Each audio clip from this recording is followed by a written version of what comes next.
Welcome to Her Remarkable History. Remember, to support, please subscribe. Baking Henry VIII's favourite dessert, the Maid of Honour. Today we'll be doing something a little bit different. We're going to be trying to make Catherine of Aragon's recipe for the Maid of Honour. Here we have the recipe that I found in a little book that I bought whilst I was on holiday. Thought might as well give it a go. Right then, come give it a go. Okay, so what's inside of it? So we've got cottage cheese, currants, zest of lemon, sugar, a little bit of butter, pastry. They didn't quite go to plan.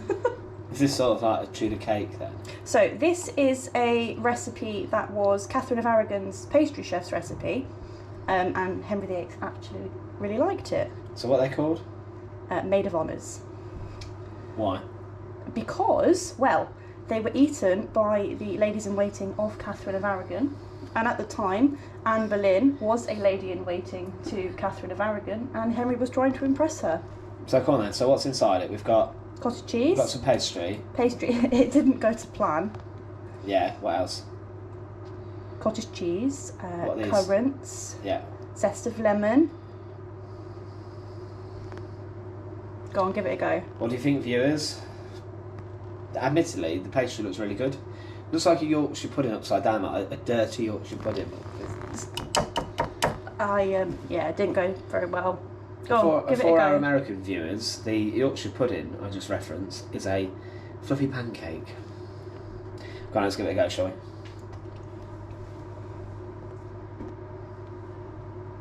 Thoughts? It's certainly interesting.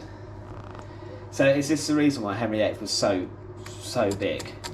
Maybe. He did have a thing for sweet things. He also liked something called Baron of Beef, which I will hopefully be trying to make next time. What's Baron of Beef? It's a bit like a stewed beef and gravy. Let's try a bit of this. Viewers, make a comment down in the description what you think of this. What would you rate this? You know, give us your best comments about... Not so much on my cooking skills, more on the recipe itself, which I will be sharing in a moment. So, is this really the reason Henry VIII was so big then? He ate mountains of cottage cheese, sultanas and fat. And the fact that he was in a jousting accident, meaning he lost his mobility. Yeah, that's one way of looking at it. Right, well, thank you so much. I'll be honest with you, I'm looking forward to the beef one, more so than... My failed attempt at Maid of Honours. No, it was alright. You know, when you said you were going to make Maid of Honours, I thought, you know, you were going to make fairy cakes. But then I thought, traditionally, it's this. Modern day take on it, it is more of a cake. Yeah, the Tudors didn't really have Nutella, did they? You know, so my excitement was sort of short-lived there. But yeah, no, it looks nice. It looks... Interesting. Interesting is what we're going to go with. You know, I'm not sure on the Great British Bake Off, you know. Be interesting, maybe she'll enter. I don't think I'd get in. The Great Tudor Bake Off. Yeah. Thank you anyway, it's very nice. Thank you. So this is my setup. I initially measured everything out first because it was all in ounces, so I thought it'd be a bit quicker to give it a go first. And here we have all my ingredients. We've got lemons, almonds, sugar, currants, butter, cottage cheese, which smelled a bit funny, and some puff pastry. So here we have the process. First of all, we added the cottage cheese to the mixture. It said I was supposed to sieve it first, but I made a mistake and forgot to buy a sieving bag. So we just went with it. Then after the cottage cheese, I think, oh, yeah, that's sugar. So then we add the sugar. We mix that all together. After sugar, we've got butter, I think, is coming next. I'm a little bit slow when it comes to making things. So a little bit of butter. If you refer to the beginning of the video, you can see the recipe that I've included. Everything is in ounces, but when you convert it, they're quite small quantities actually. So we've got some currants and some chopped almonds, blanched almonds to be precise, and zest of 1 lemon.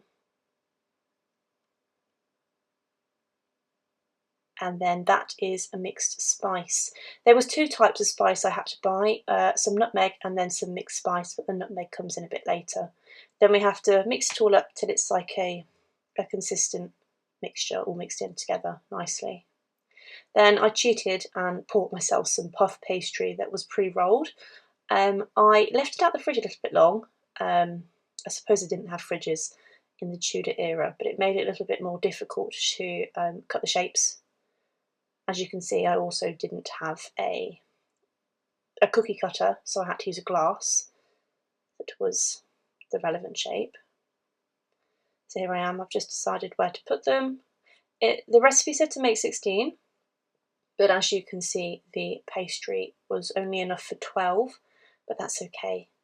You'll see what I mean a bit later on. As you can see, I'm struggling a little bit because it's all sticking together. But like I said, in the Tudor era, they wouldn't really have had fridges. They've had ice rooms and things like that, but not your modern day electronics. So we're just going to grease some pans. It actually says to use patty pans, but again, didn't have any, so I had to use cupcake tins, which is probably why they turned out as bad as they did, if I'm being perfectly honest. So the modern day maid of honour is actually more of a cake base with some pastry. This one's cottage cheese, which it's not really to my taste, but then again, they did have a limit on ingredients in the 1500s. So here we are with our mixture.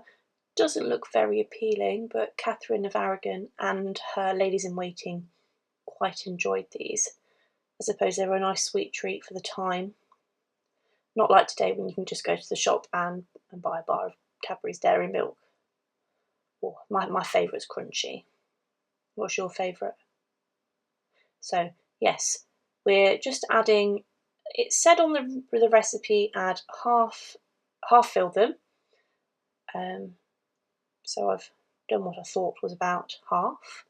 It gave me a little bit of extra mixture at the end, but so just tapping them down just to try and make the pastry sink to the bottom of the tin a little bit better, because currently they're kind of floating in midair. The mixture's not actually that heavy because it's primarily like spices and watery based cheese. So here we are, just opening the oven, and in the oven they go. It says on the recipe cook for 25 minutes, but I will say this probably was about 15. The temperature was 170 degrees Celsius, and then 15 minutes in the oven, and that's how they came out. It then told me to mix a little bit of icing sugar and some nutmeg together, and then sprinkle over the top for garnish, a little bit of added flavour, I believe. A bit like an egg custard.